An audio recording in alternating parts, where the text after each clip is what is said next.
luar biasa elo tenan. Rene nduk rene masalah. Iki lho bocah golek dhuwit keringete nganti lek ra sing ngelapi bapake ora marem. Ya kaya ngene. Golek dhuwit nduk ge awan bengi tanggapan terus kaya ngono kuwi lho sing kok golekne sapa? Aja cedhek-cedhek karo gareng, ambune wengur kae. Ambune bathek, Pak. Kene tak resikane. Ambune apa? Bathek. Heeh, ya ngono kuwi. Wong nek cedhek ya pancen ngono kuwi ambune. Oh, garane lek wis tuwa ngene iki biasane duwe penyakit lambung, Pak. Heeh, lambung komplit. Makane ababe ya rada piye? Heeh.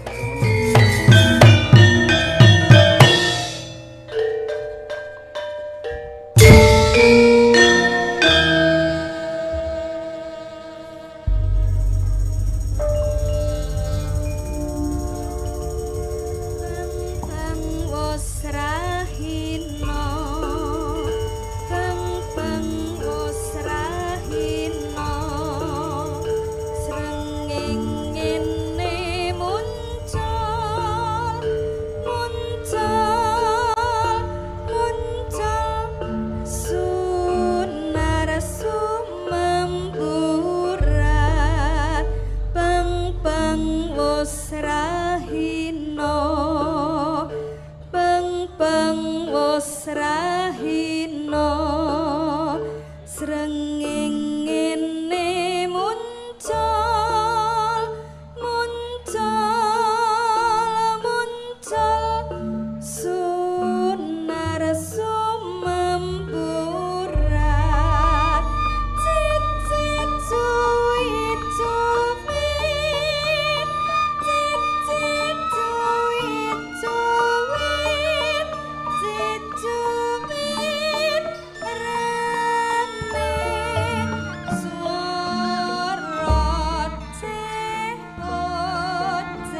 bebaya mamala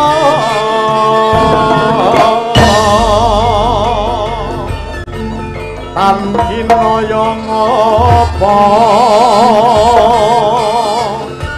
bebentu peteng tan kena inira bang wetan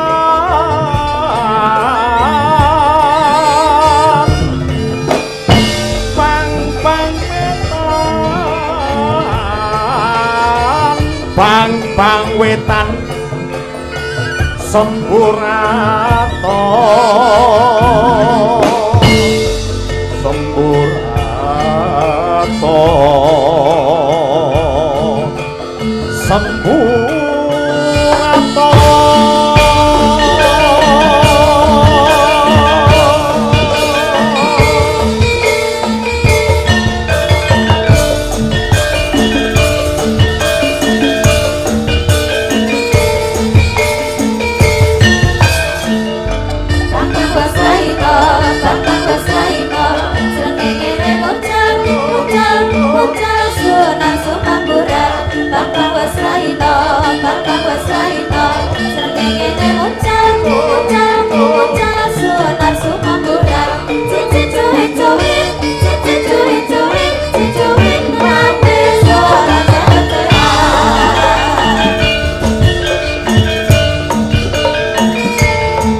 matur sembah nuwun. Iya. Aku tak nyuwun pambiyantune sinden klasik ya kuwi Ibu Sukesi Rahayu. Oh ngono. Sarjana seni, magister seni, dosene isi Surakarta jurusan pedalangan, mata kuliah ya kuwi tembang karo karawitan. Oh ngono. Mila saking menika untuk penghormatan kula nuwune awake dhewe marang warga masyarakat Sinom Widodo Bu Kesi aturna sinom nyamat. Ya, monggo Bu Kesi sasana wanci kula aturaken. Dados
menika kok cakepanipun utawi sairipun benten Bu Kesi sugeng rawuh pamiarsa wonten cengklik dalu niki. Niki anggitanipun sinten Bu Kesi? Menika saking Simbah Muri warga Cengklik.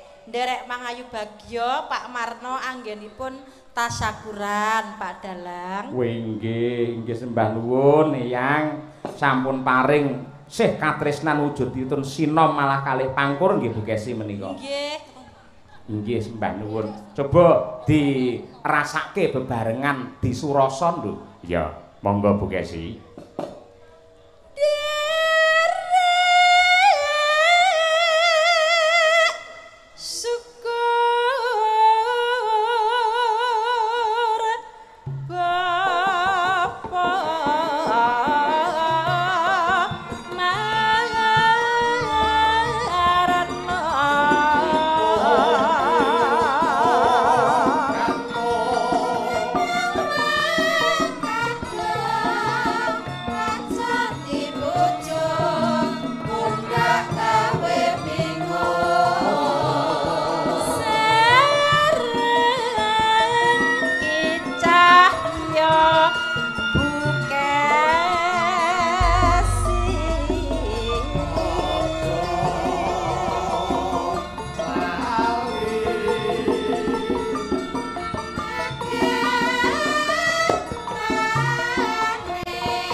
nderek syukur Bapa Marna sareng Ki Cahya Bu Kesi. Wah iya matur nuwun, matur nuwun.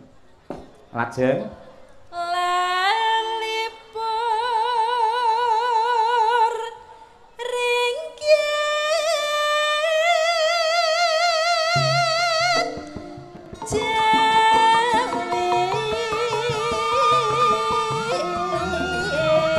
sahabate lan salate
telas sinom nyamat kalajengaken lancaran mikat manuk ning pelok.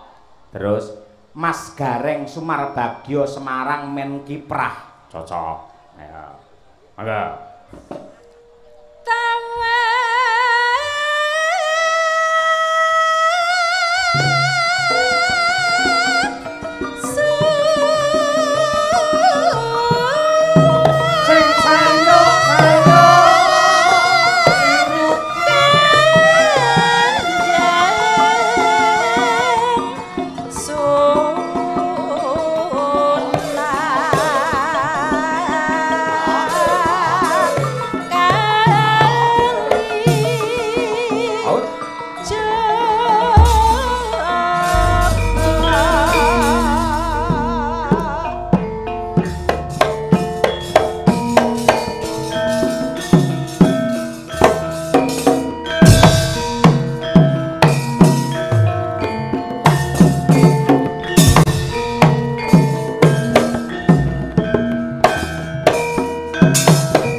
untuk Pak Gareng Semarang luar biasa.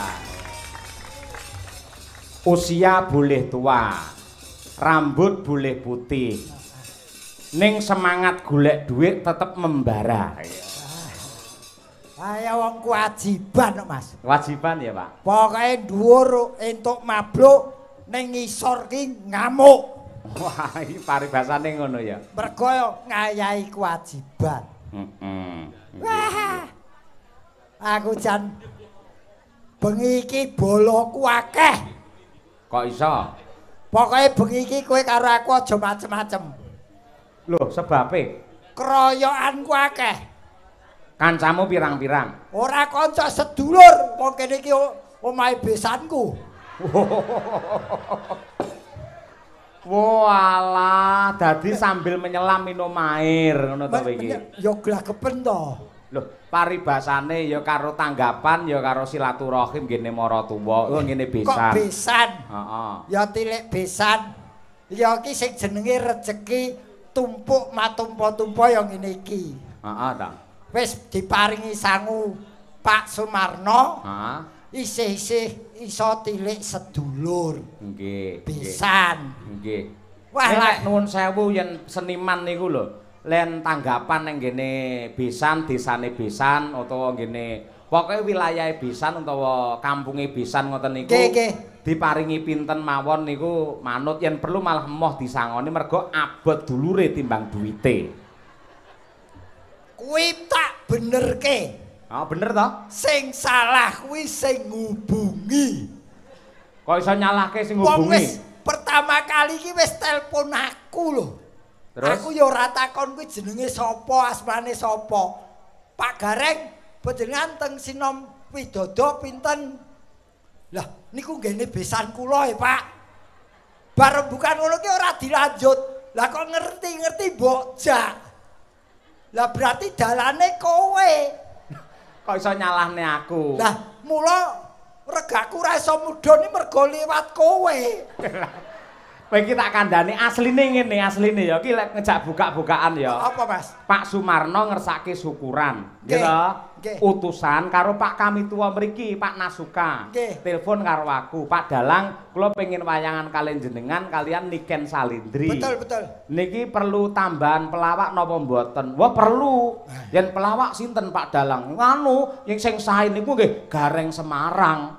Dadi sing ngusulke nu kula. Loh, napa Pak Dalang kok sebabnya kok Gareng Semarang? Loh, Gareng Semarang niku sampun sepuh, mumpung jek urip, mula mang tanggap. Ngomongane ra enak. Anu Pak Marno mbejan golek dalang liya mawon. Niki boten dalang niki pagebluk niki. Sampeyan aja kleru, malah mau jagongan ning lantai 2 iki lho. Nggih. Pak Marno ki paring dawuh malah Dawuh. karo Ibu Suyatmi. Mangke menawi sukses Pak Cahyo insyaallah tahun ngarep wayangan melih Amin, amin, ning amin. klasik tanpa dagelan. Kowe ora ngerti sejarah kok. Kok iso? Antarane Pak Marno karo aku ki ora iso dipisahke. Sebabe Mergo bapakku jenenge ya Sumarno.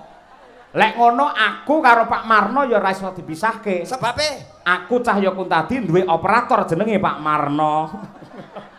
ya adoh to. Mikmu ki muni apa ora gumantung Pak Marno. Ngono Oh kuwi. iya ya, kowe pancen kae ning ngene lho Mas, ora ribut perkara prebeya. Nggih, leres. Ning sing bakwayo bareng nderek syukur Pak Sumarno anggene syukuran. Nggih. Mumpung iki ditimbali ana ing tlatah Desa Rambut Slamet.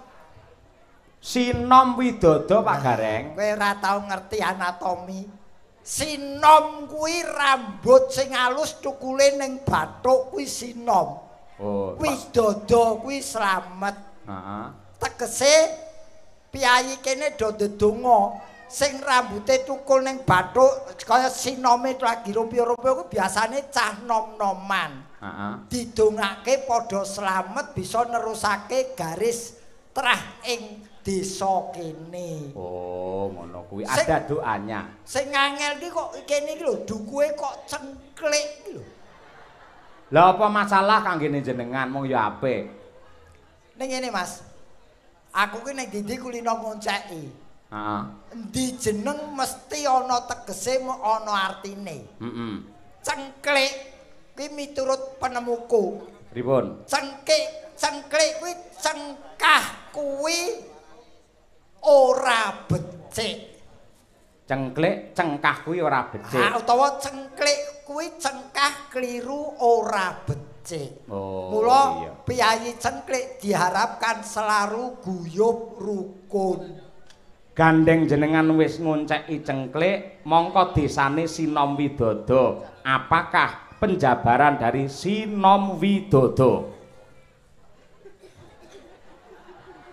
Kudu tanggung jawab wong sampean sing disiki kok ya. Oke.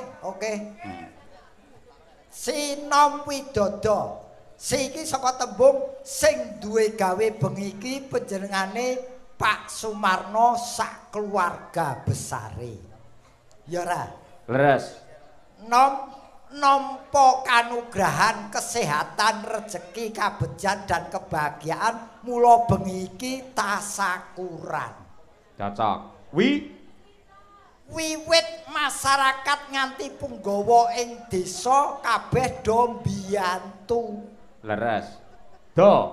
Donane sing ana kanggo nanggap wayang dalange ki sapa kowe jenengmu kowe? Tak kuwepro iki tekan kene sing ngejak aku iso ora apal jenengku. Oh, wong mangan entuk kecer kok wong lali ra entuk. Ki Cahya Kuntadi. Do yang terakhir Do nunggu tekone Gareng saka Semarang. waduh. Maksa katut awakmu kuwi. Wong ke takon ki aja sing anu Mas, aja sing epek-epek. Takon ki sing rada abot. Saiki iki ujube apa? Tasakuran. Tasakuran. Tegese tasakuran ki apa? Ngunjuke rasa panuwun marang Gusti Allah. Kuwi jawabane cah TK. Yen kanggone Gareng Tasakuran kuwi tasakuran atau tasakuran. Tah kuwi tandane piyayi sing tebal imane. Dadi panjenengane Pak Sumarno kuwi piyayi sing tebal imane. Titikane wong sing tebal imane selalu bersyukur, jangankan kok diberi sesuatu hal yang istilahnya kaya pahala, rezeki, nikmat, diberi musibah pun selalu bersyukur karena beliau percaya bahwa Allah mencoba umatnya tidak akan melebihi kapasitasnya. Nggih, leres. Kuwi ning yen wong sing tipis imane, kuwi titikane yo gampang. Titikane piye? Wong lanang sing tipis imane semakin kaya semakin nakal. Wong lanang sing tipis imane semakin kaya semakin nakal. Yen wong wedok sing tipis imane semakin nakal semakin kaya. Wis pikiran dhewe pokoke. Sing lenggah ning ngarep iki akeh-akeh ibu-ibu lho.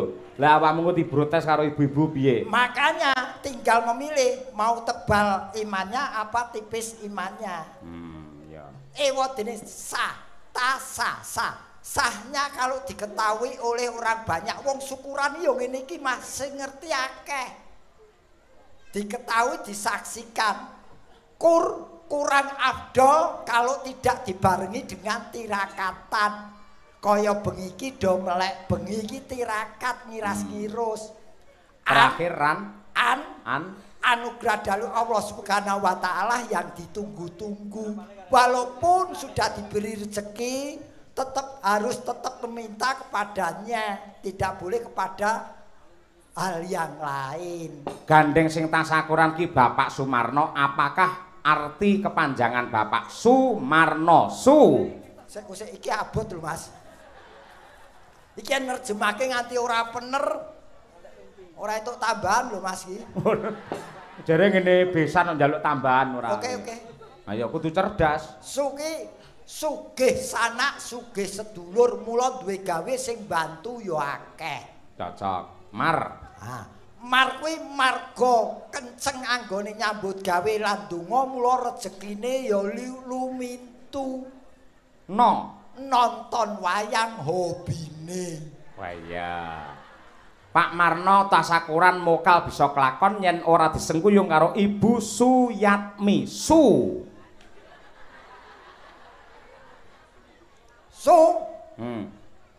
sapa jenenge? Suyatmi.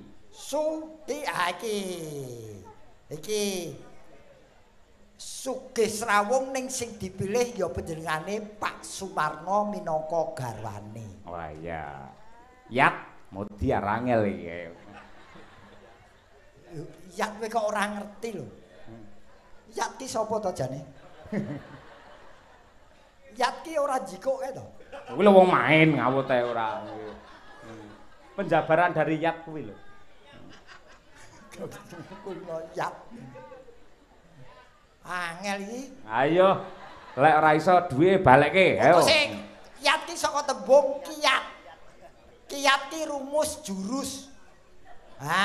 Rumusnya supaya beliau itu bahagia ya kudu mendampingi Bapak Sumarno. Ora nek kene Yat kok ditambahi ki dhewe iki piye? Suyat. Lah ya kan Suyat, Yat ora nek ki, ora nek kiyate, langsung Yat apa ngono kuwi. Yat kuwi saka tembung kiyat. Ora iso Yat ya Yat apa ngono kuwi. Lah ora ngerti to? Apa saiki? Yat to. Yatim piatu semua diberi bantuan supaya hidupnya juga sejahtera. Yat ngono kuwi. Berarti aku ya klebu iki. Kok klebu? Aku ya yatim piatu kok. Gerange semono kok. Lah kene kowe ya iso mbok terjemahke dhewe. Ora kuwi kewajibanmu. Terakhir mi. Yatim piatu selalu disatumi mergo kuwi ya dawuhe Bapak Sumarno. Betul. Terakhir mi. Mikir apa meneh wong wis dampingi Pak Sumarno saiki ya wis bahagia sejahtera lahir batin. Wah iya. Nggih. Sapa meneh jenenge Pak Mudin sapa? Wis sisan ngono lho. Bareng wis panas kok terus emosi lho ora nggih. Ora emosi piye? Angger klebon sego tewel iki galak aku. Wah. Ciri khase kene ya, Reng. Oh aku pancen sengaja mampir ning besan suguhi sego tewel. Wah. Bungkuse isih tradisional godhong jati. Tempene aku dasare seneng tempe, tempene luar biasa. Wis, nek ya kuwi Mas pedese ora umum. Aku ya teko pedes, Pak. Mboten.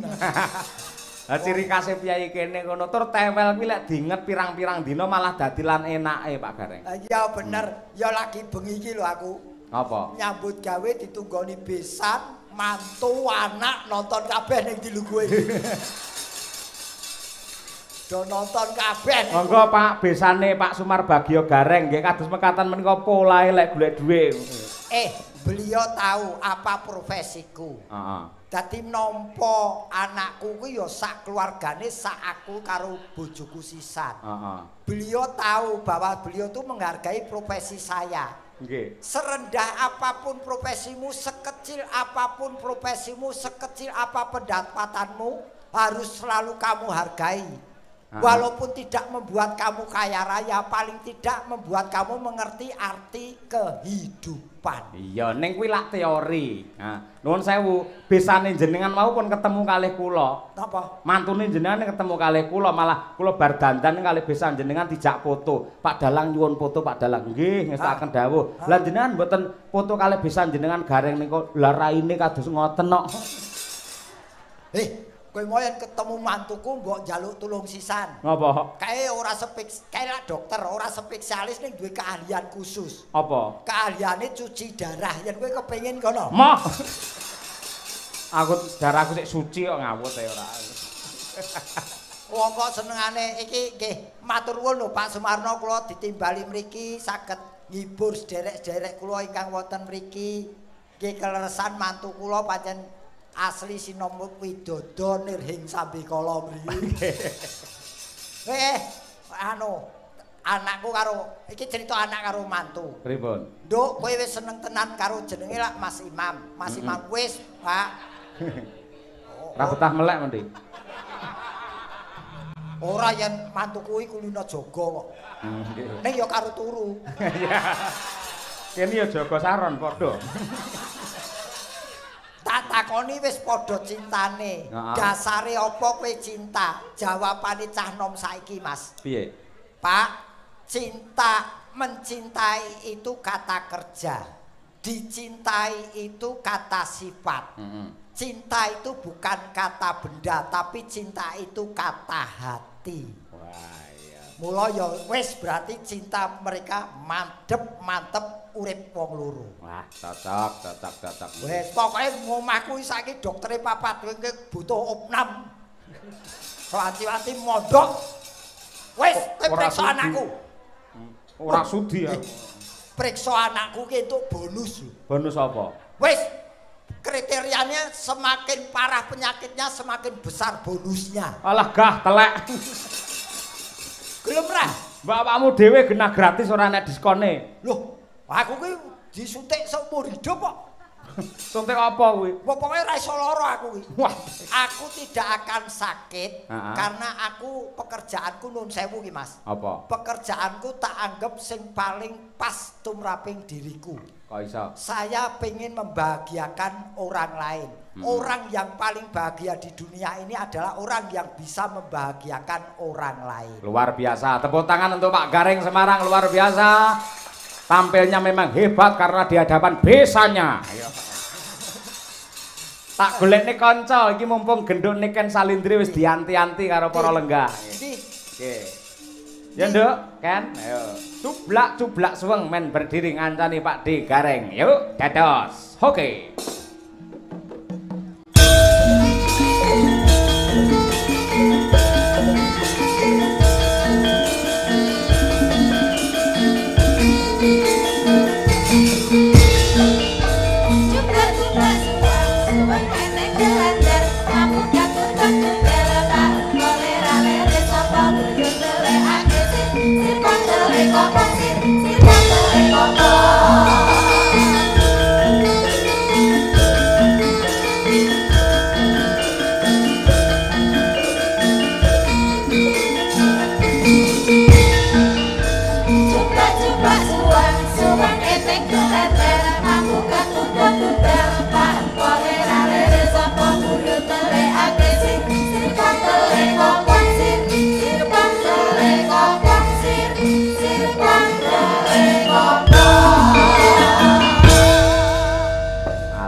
Assalamualaikum genduk Niken Salindri. Waalaikumsalam warahmatullahi wabarakatuh Bapakku yang tercinta. Aduh, terima kasih Nduk. Sehat ya Nduk ya. Alhamdulillah pangestune Pak. Rawuh jam piro ning daleme Niki Pak Marno? Jam pinten Pak? 7:30 nggih. 7:30 nggih. Nggih, 7:30 alhamdulillah. Wis sing ngenteni iki lho Piyai Semono kabeh iki fan Niken Salindri ngono kuwi nggih. Niki tiyang sakmenten kean niki ngentosi kula to, Pak? Ngenteni jenengan. Sanes jenengan. Nggih kula kalih jenengan. Oh, dadi piyai mriki sing senengi disenengi kula kalih jenengan. Alhamdulillah. Lek mburine jenengan sing nyenengi mung maratuwane kalih anune tok niku besane. Iki sing diarani wong bodho ning gawe ukara dhewe. Kok iso? Sing diteni iki ora kowe karo Niken. Lah, Sing diteni iki sing ning jero kamar mandi iku lho. kok iso? Kok ora metu-metu diteni. Ha iya. Wong kok kowe jenenge banci radan kowe. Kok iso? Bareng Niken ngadeg kok aku ora diteni piye? Loh, lah bocah iki kan sik cilik ya toh. Cilik apa? Iki pernahe putumu lho Pak De Gareng. Oh, Putu. apa ya? Aku ki putune sampean lho. Lah sampean nggep apa aku? Wah, aku ngerti cah saiki kok kaya ngene ayune. Aku biyen kesusu lahir ngopo ya? Oh, emang lek sampean kelahirane padha karo aku terus aku arep sampean pek pacar. Sing ngomong sapa? Lah ngono nyapa kok ngomong kesusu metu? Yen aku ki lahir saiki sing tak pek iki lho. Tuti. Ning nyapa? Tuti Aditama. Lah nyapa? Lha wong pancen sing gelem karo aku gur kuwi tok. Iya. Lah tuti iso diinget kaya tewel adek ayo. Ya ora ngono to, Nduk. Nadyan kowe putuku ning dalam bekerja kamu rekan kerjaku. Tidak bisa. Putu Putu ya tetap putu. Sampean ki mbahku. sing marake wong ketok tuwa ngene iki lho. Lho sampean ki kudu gelem diarani tuwa lho. Oke. Aku diarani tuwa ora masalah. Berarti wong tuwa kuwi awet urip dawa umure. Heeh. Tak dadi wong tuwa. Heeh, sampean dadi mbah. Prihatin wong sing nom-nom kuwi urung karuan iso dadi tuwa kaya aku. Lah sampean kan wis tau mangan uyah, wis tau ngrasakne urip. Malah sing nom-nom ki malah urung pengalaman. Sampean lek wis pengalaman. Wis to. Kowe wiwit lahir urung dipakani uyah to. Ya wis. Lah iku Kuwi kan cara bahasane ngono lho, Pak De. Bahasa-bahasa apa? Wong urip iki ngene lho, Nduk, tak ajari ya. Supaya uripmu tentrem kuwi kaya Pak Sumarno kae. Heeh. Beliau berpikir Ndi? Lambo. Nikah nih yo. Oh, ki cah iki sik enom ya. Lah sampean yo suwi yo lek duduhe. Kae lho, Pak Sumarno. Jare besan. Kuwi Pak Sumarno ki besane sampean. Dudu. Lek sing besane ki sing sapa? Besanku jenenge Pak Warto. Kuwi apane Pak Sumarno? Dudu apa-apane? Kuwi tok ha iki kowe ora ngerti. Kene iki kulture masyarakat kene nadyan apa tangga ning ngungkuli sedulur.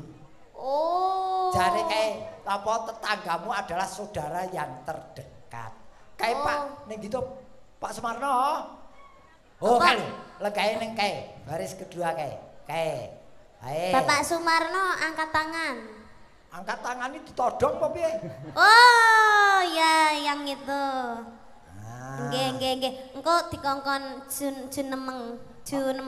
jumeneng. Jumen. Lah ya Bapak Sumarno kok dikengken jumeneng ning kene. Nah, pancen beliau ngenteni sing dinteni iki awakmu. Nggih. Ngono, iki niken tekone kapan kok beliau mau partisipasi. Iki acarane berarti Syukuran. syukuran Pak Sumarno. Heeh. Dikitan. Dikit. Pak Sumarno diapakne? Lek ngomong ki sing jelas karan tek ngono lho. Ah, kowe Reng, kowe wong tuwa kudu iso jelasne Reng. Pak Sumarno bengi syukuran. Syukuran apa? Ora dikitan. Lah terus Tetap. nikah. Ah, Pak Sumarno nikah. ora. Terus Diapake to, Mas? Aku malah bingung. Pak Sumarno dinget. Kuwi lak tewel ngawut nikene ora nggih. Jane ngono ujube syukuran karena beliau telah mendapatkan beberapa karunia dari Allah Subhanahu wa taala, rezeki, sehat, terus apa kebahagiaan lahir batin. Oh walah, dadi ceritane iki Pak Sumarno ki gabut, bingung leh ngentekne duit. Gap. Pak Sumarno ki ora enek acarane bengi iki yo tasakuran ya jenenge. Pak Sumarno ki apa omahe Sina Widodo ora gabus. Gabut. Sing ngomong Oh, gabus bareng ki ya sapa? jampeng kupinge ora. Lah aku krungu gabus kok. Ora. Kuping kok sumbing. Nah, Ik Sing sumbing iki bibir. lha mosok bibire sampean sumbing. Ya ora. Lah iya. Kuping kok sumbing. Wah Pak Sumarno ki bakune arep dono rasa. Ah, Nyeneng-nyenengke piyayi akeh. Lah iya tangga Pak kepala. Sumarno ki bingung leh ngentekne duite kakean didom-domne ngene iki jenenge kan sedekah yo an, sedekah Betul. kepada orang seni kaya awak dhewe ngene iki. Uang itu hanya membuat kesenangan. Iya. Tapi kalau beliau berbuat begini tidak hanya kesenangan yang dicapai tapi kebahagiaan. Oh, sing diraih. Seneng ki mung letake ning pikiran karo mata. Ning yen kebahagiaan pikiran, mata lan Ati. ati. Heeh. Ngono. Bener. Berarti Bapak Sumarno ya kudu didongakne. nah bener bener. Muga-muga rezekine saya akeh, Amin. panjang yuswanipun.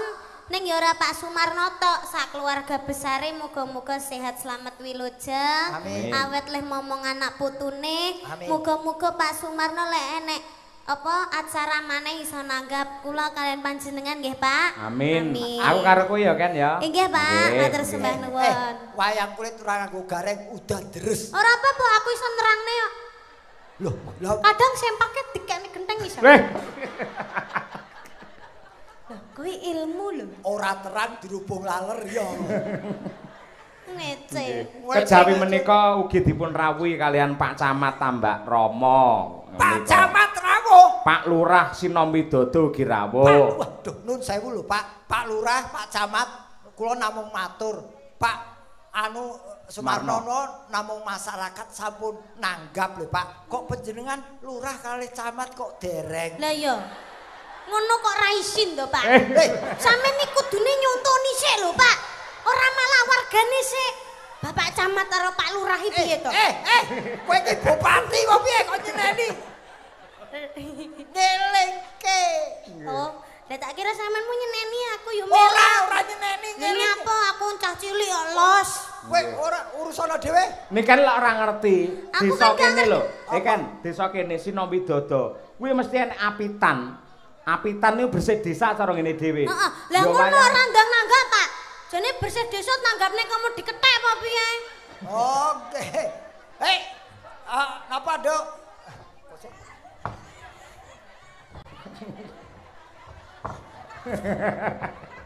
Kowe kosong apa ta? Ki, Dok. Wah, ajeng diparingi sinten iki? Oh, mosok Jenengan apa kula? Hai. Matur sembah nuwun ki.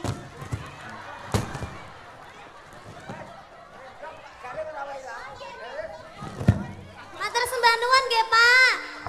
Ibu matur sembah nuwun nggih. Terima kasih ya, Dek. Oh, nyuwun foto. Iya. iki kurang siji kan? Iki dicangkek sisan. Iki. Lah terus apa anggite aku arep minggat Pak piye kok? Wah, kayak bonekane tiba. Oh ya, foto nggih. Nggih, terima kasih, Bu. Pak De tulung gawake miku ya, Pak De. Mbae yo manut karo putune. Ora niken iki kok bar tanggapan kok kene dodol kembang. Kuwi tandha tresna kok nggih. Nggih. Pun sampun matur nuwun. Nggih. Wah luar biasa nggih. Sinden kok ora tau entuk ngono kuwi nyapa. Entuk sesuk. Mbok duwe kanca ngono gayane dikeki ngono lho apa piye. Sesuk dikirimi karangan bunga. Iya. Nduk, sampean nate nembang anu apa kuwi Mari Kangen. Oh nggih nate. Jebul kan nate. Nggih Lah, nate. kuwi iki pekaremane piyai kene dipundhut karo Bapak Sumarno. Oh nggih. Sing klasik dhisik ya. Oh nggih, Pak. Nggih nambani rasa kangene Bapak Sumarno karo warga masyarakat ing Sinom Widodo mriki. Nggih, niki Pak Camat kalih Pak Lurah apa pripun, Pak? Rawuh nggih. Rawuh. Nggih. Pundi nggih tiange Pak Camat kalih Pak Lurah wau? Ah nika dadah. Wah, yang dada-dada. Ya Allah, Pak gantenge, Pak. Ya Allah. Awas, Pak, awas. Nggih, Pak. Bapaknya gagah perkosa. Mareke kulinamu kepethuk taslim. Aku bosen petuk Mas Taslim. Nggih. Mari Kangen rumiyin, monggo Mas. Diaturake genduk niken. Yo, saking bunangipun. Yo.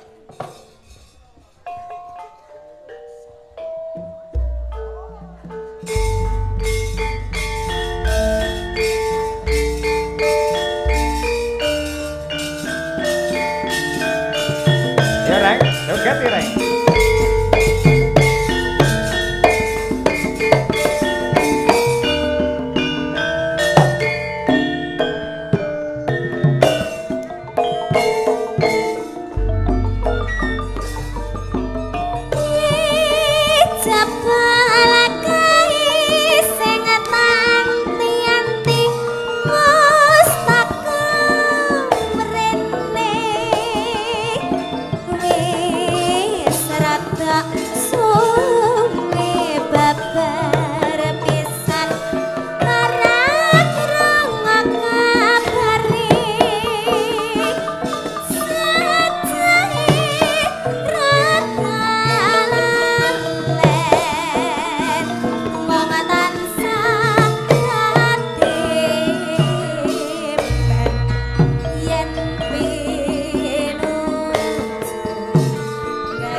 Piyayi mriki menika Mas Gareng remenanipun ingkang klasik-klasik. Ngoten niku. Ning ambak mekaten gandeng piyayi mirsani wayang niki lak beragam. Majemuk enten sing alusan, enten sing gradakan. Mila nggih diaturaken sak komplit-komplitipun. Leres boten damel kuciwa.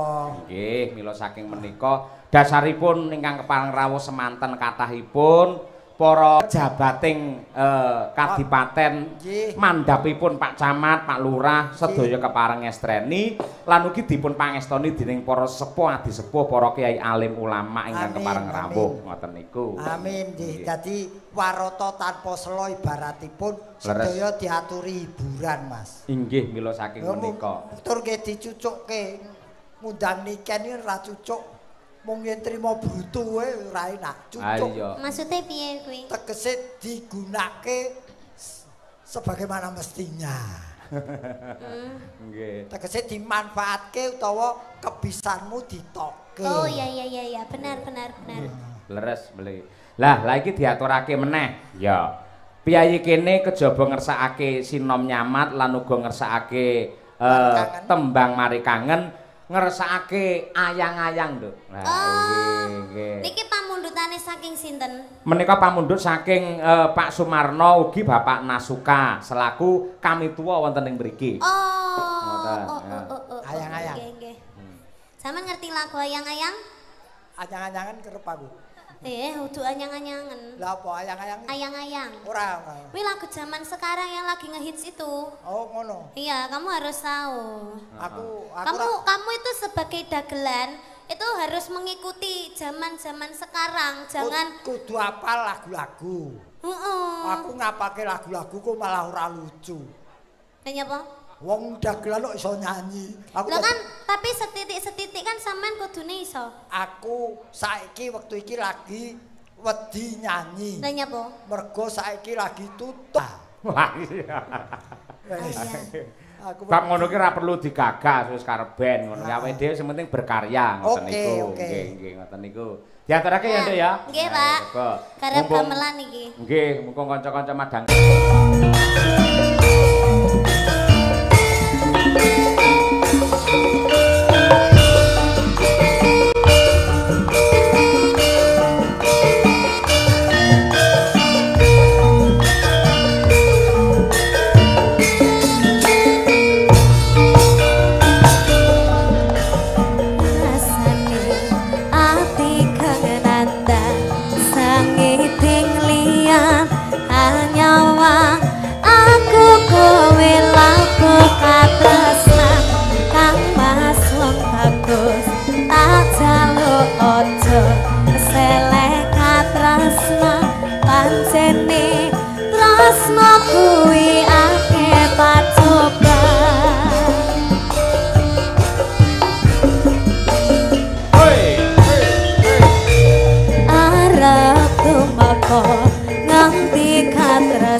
Aku kudu kelar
biasa elo tenan.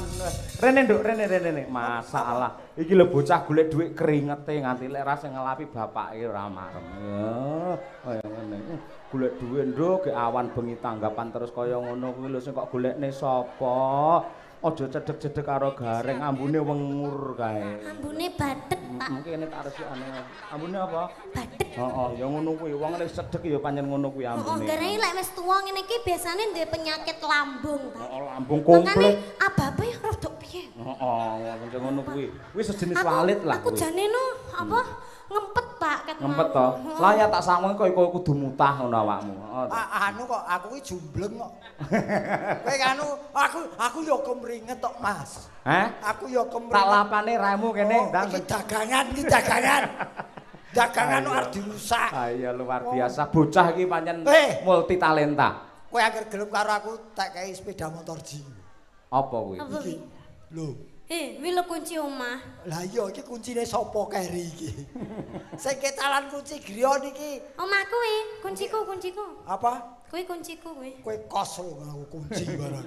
Iki kunci sing kecalan Kecalan kunci sinten? griya niki sinten nggih di betok Yang kehilangan kunci. Pak Kari nggih. Nggih, sing kehilangan kunci mohon untuk di samping panggung sebelah kiri. Dipastikan nggih, Pak. Pak Tiang Kari, nggih. ingkang ngasta Pak Kari. Nggih Kari niki. Kari niki. Asmane Pak Kari Lah iya niki. Kari iki. Nggih, jenengan istirahat sik Oh, iya. Musun kekuatan mergo sik baju.